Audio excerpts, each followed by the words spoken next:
The first thing that I would request young managers to focus on is having absolute clarity of their own goals, what they want to achieve from their career, as well as how does that synchronize with the goals of the organization they're working with. The second aspect is to bring huge amount of energy to the job. Without that energy, no career can be fast-tracked. Last but never the least is to be disciplined, to be resilient, to stay the course, because there will be a lot of distractions that come along the way. A combination of all this, I think, will help young leaders to fast-track their career.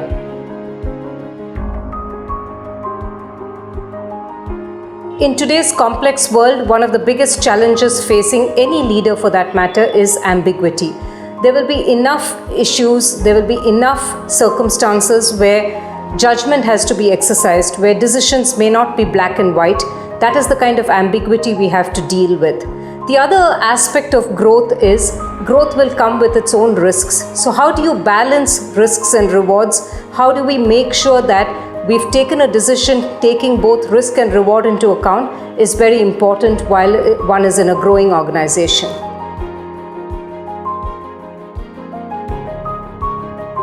I think the first thing that I would kind of focus on for a young leader is to be in the nation. I know this may not sound politically correct, but I think it's important for a person to, yes, have a perspective, work in different geographies, but always come back to the nation and serve the nation.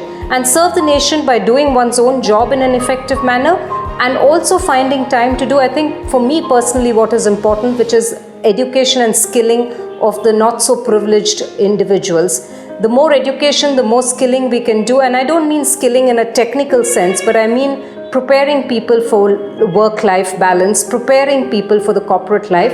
I think that would be the greatest contribution that any young leader can do to the nation.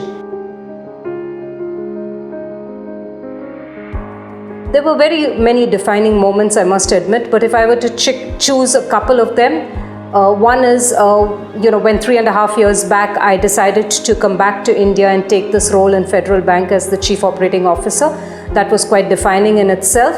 And about a few years back, when I was with Standard Chartered Bank and the bank chose to send me to Brunei, a small country in Southeast Asia, as the Chief Executive Officer of that country, I think both those moments have been quite defining in how it has shaped my career.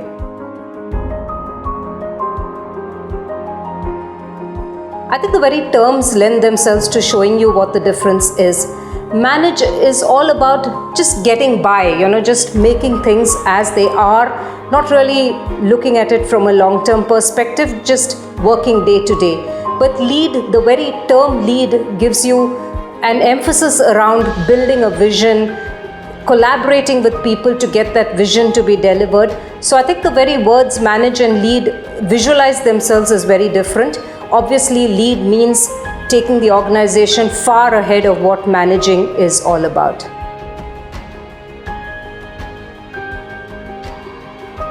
There is no one silver bullet that will keep employees motivated.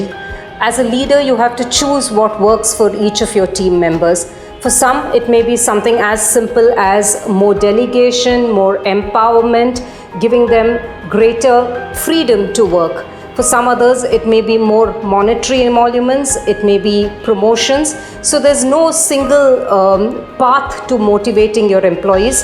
As a leader, what is important is to understand each of your employees and use the most appropriate tool for that employee. Because with diversity is what will happen, and diversity is what brings an organization forward. So choose the most appropriate tool for the employees in your team.